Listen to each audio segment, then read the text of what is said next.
Okay.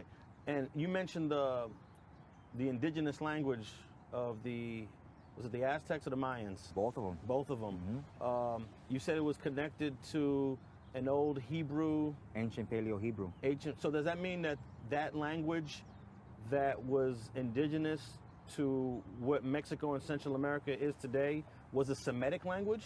Yeah. So what the schools teach you is an indoctrination. You get inducted into this indoctrination of what they want to call you, or what they tell you that you are.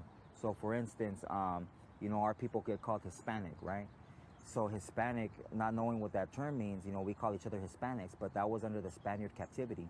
When the Spaniards came in 1492 and, you know, raped, robbed, and pillaged, you know, the people of Mexico, how they knew you were under that captivity was by calling you an Hispanic, how you belonged to a family of a Spaniard that took you, you worked on their plantation, you were given their last name, like my last name, Mayala. That comes from whatever captivity my family got taken into, and maybe we have to work on fields, whether it was picking, you know, tobacco or whatever that family had us doing. That's what we did. Now Latino is different. Latino's under the Grecian captivity. That's if you were Latino, or how they differentiated the both of them is Latino actually meant that your bloodline dated back to a Grecian or a Greek, and people that are from down south, Guatemala, El Salvador, you know, just South America, they're not Latino. Their dads aren't Greek.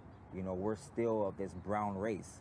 You know, like they call, you know, black people or African Americans that are here now Africans, and they're not from Africa. They actually just got taken into captivity in Africa while fleeing Israel. Africans are Hamites. They're from the tribe of Ham.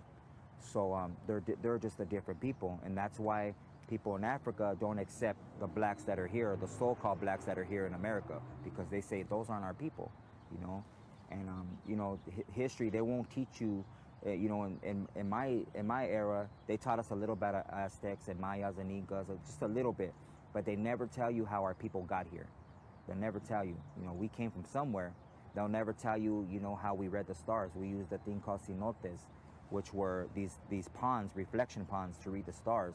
While Columbus was looking up at the stars, trying to read them, trying to find these holy people that had a blessed land that was promised to them, full of riches and rich soil and all this and that, he was looking up at the stars, and he didn't know how to use the geometry using the reflection ponds, and that's how we got here.